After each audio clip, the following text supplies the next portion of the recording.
So we're on site here in Queensland with Wayne Steer and a couple of gents just going through our training cycle and just sort of doing a bit of a wrap on a bit of a training process. So this is just things I know about and observations, I guess, from you guys. So start at the power box like you did. Yeah. Obviously you've picked up Termi mesh, and there is also comments about a chemical barrier here as well. Yeah. So you've got a physical barrier and a chemical barrier, and there's another comment over here about chemical barrier, and there's a date on there, 2015. Okay, so physical barrier is fairly straightforward, I think, on this house. Did you identify where the chemical barrier was? I saw the baits over here. Is that? No. So I'll take you around on a reticulated one is the way?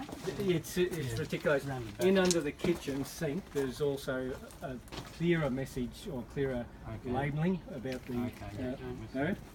Just a note on the barrier, this line here is the Termi mesh level. What happens here? Is that a bridging point? Or is that, for sure. Yes. Okay, let me just point out. It's probably sticking through there. That's your Termi mesh there. So it's actually coming through. The idea is Termi mesh is supposed to come through. So it still physically is a physical barrier. So it's actually not a bridging point. It's actually got the barrier all the way through. So when you came along here, Brad, and I think Genza, you put your thing in, had a good look around there. You still need to, even though the barrier's there, you still need to see if the barrier's been bridged. So have a good look along here. You know, plants against the building. I think from what I've seen so far, you've picked up, timber in contact with the ground, wood rot. Yes. Okay. May not have noticed it. Fruiting. Okay, of the fungus. Fruiting over here of the fungus. So timber in contact with the ground. Good part about this drainage is good. So even though it's got wood rot and fruiting, it is getting moist. But the drainage is pretty good. You won't know, but underneath there is a big grate drain. So there's no street gutters here. So everything comes to grate drains on the property.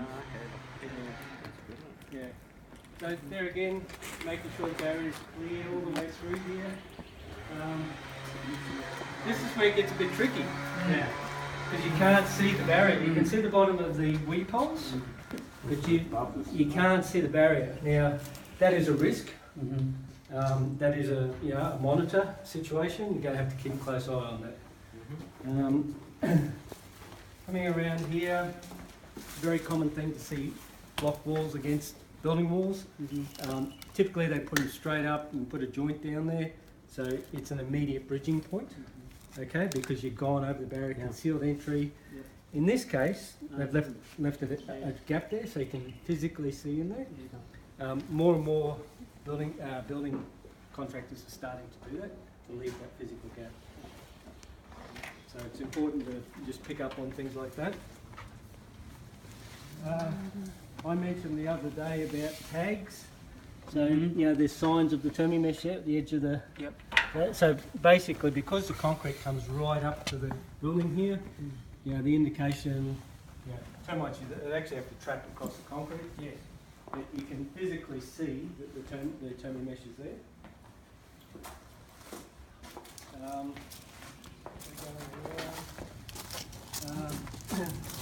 Made comment the other day about you're supposed to put silicon in weed holes near the gas. No silicon here. All the drainage looks pretty good through here.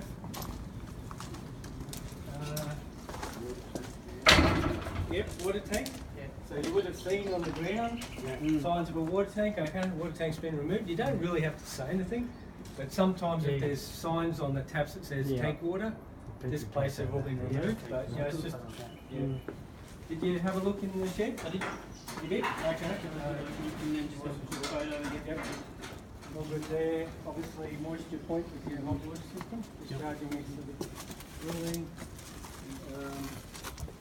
All looks pretty good around here.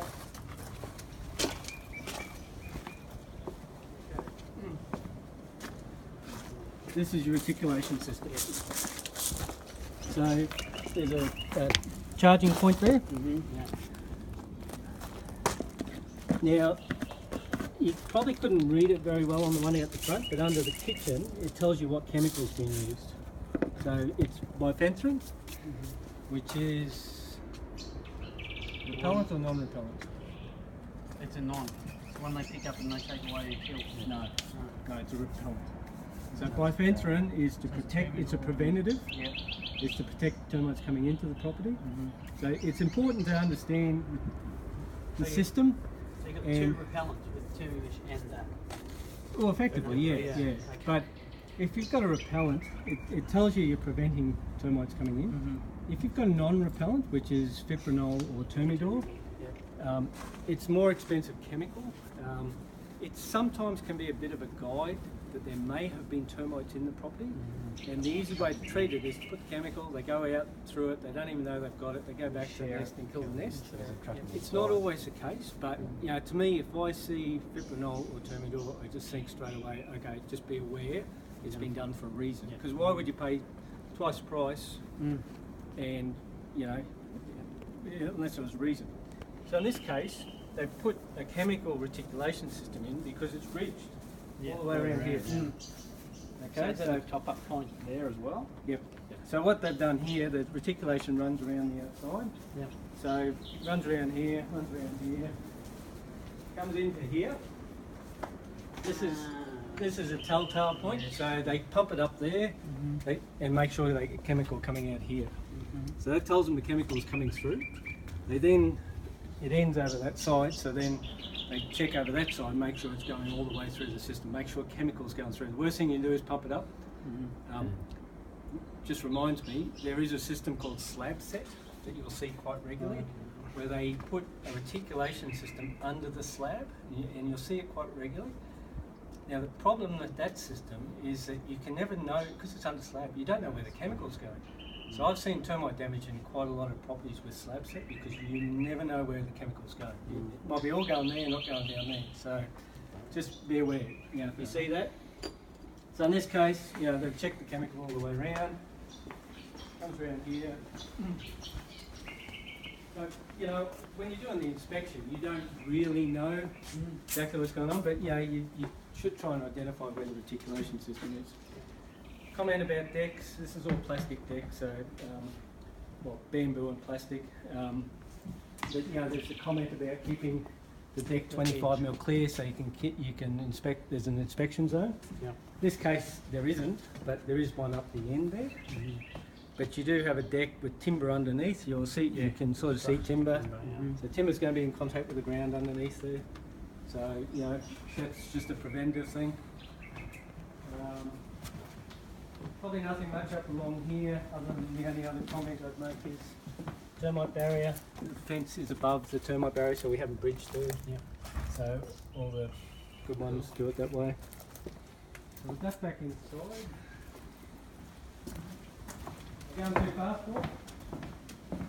That's perfect, Wayne.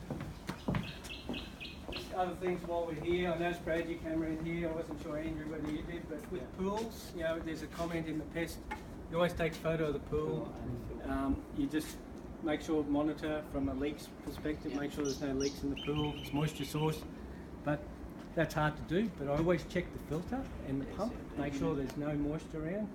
If you have got moisture, you take a photo of that, that's a moisture source. So always have a good look at that.